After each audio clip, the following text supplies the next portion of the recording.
Kevin, when you watch Myles just practice, are you ever still just kind of amazed at how big he is and what he can do out there?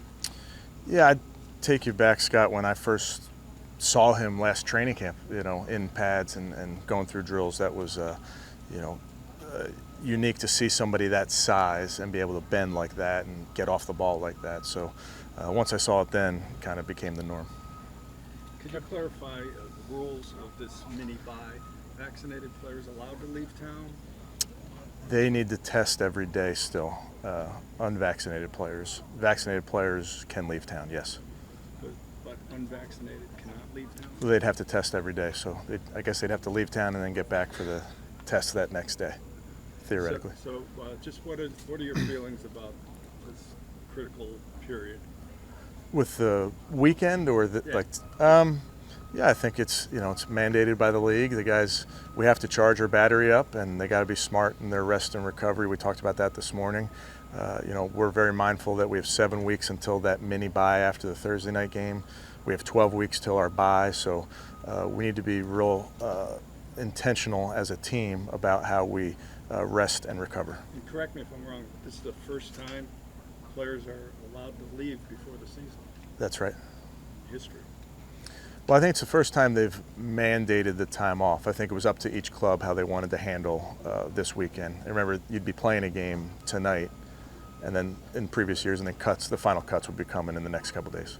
How will you and the staff handle it?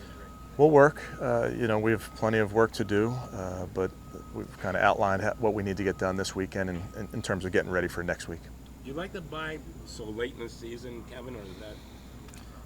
You have no control. Yeah, you have no control over it, Jeff. I'd tell you, with the 17th game with the late bye, we've definitely considered that as we've put together our plan. Are you satisfied just where you're at right now with the team? Are you pretty pleased with everything? I wouldn't use the word satisfied. I think we're where we need to be with a bunch of work left to do. Can we talk a lot about the culture and how it's improved? When you got here, were there specific steps you said, okay, I need to do this to help improve the culture? Or what were they? Nope. Just get the right people in here. Yeah. Of all the coaches you worked for and worked with, who do you consider your greatest influence as far as play calling and play design? Yeah, I'd upset somebody if I gave you one person.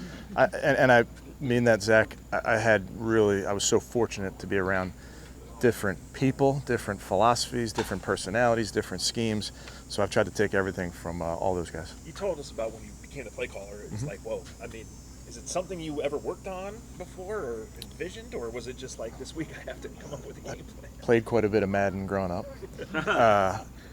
No, I think any coach, period, you're calling the plays with the play caller throughout the game. Hey, I would call that. I really like that call. I wouldn't call that. And I can't tell you how many times as a young coach I'd hear a play call come in and be like, ooh, I wouldn't call that. And then 1st and 10 or touchdown, So I think all of us, when you're not calling plays, are in that rhythm thinking about what you might call next. I know for us, offensively, and even Joe defensively, I think it's really a really collaborative effort on game days. Ultimately, I'm making those calls, Joe's making that calls, but we have a lot of help along the way.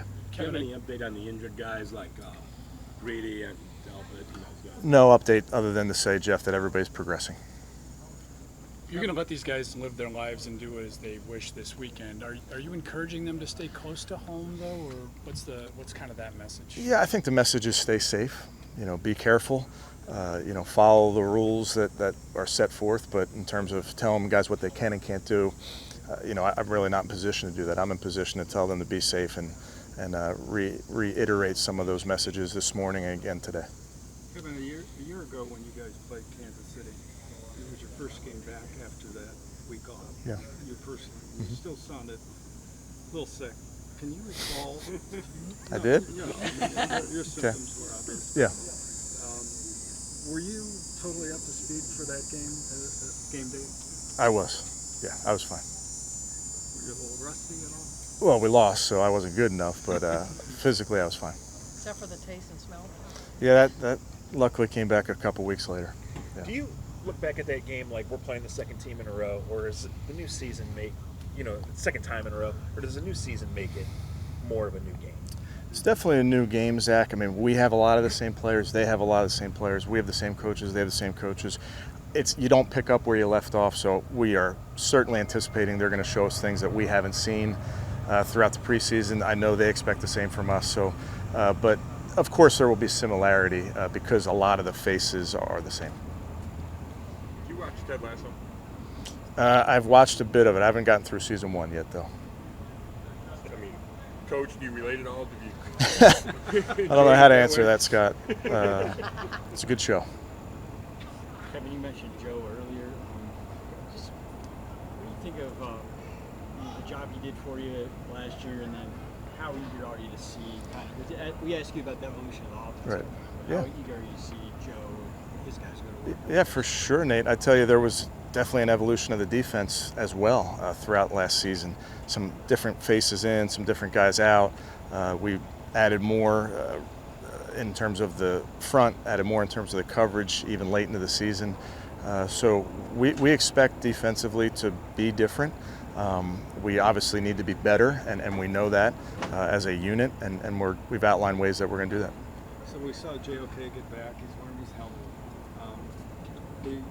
Is there still a competition going on at will linebacker, or do you know who's going to be your starter in Kansas City? I think we know who our starters are today, Tony, but I would say we'll wait till next week to really finalize what we're going to look like going into Kansas City. Does that have to do with game plan or the competition itself? I'd say a little bit of both. You know, I know we have to set that depth chart, and we will, but at the end of the day, we'll play a lot of guys. We really will. We'll wave guys in, especially on the defensive front. So we'll work through all that next week. Is Higgins back today? He is not, but he's excused. Speaking of Rashard, I mean, he's a guy that, like, he's not super fast. He's not like, he doesn't have all these like super traits. So what is it that makes him so effective? You know, with Rashard, I can only go on what I know, and you know, he was inactive for a bunch of games early in the season. Never complained, did what was ever asked of him, then gets in the game and produces, and that's a testament to how hard he works.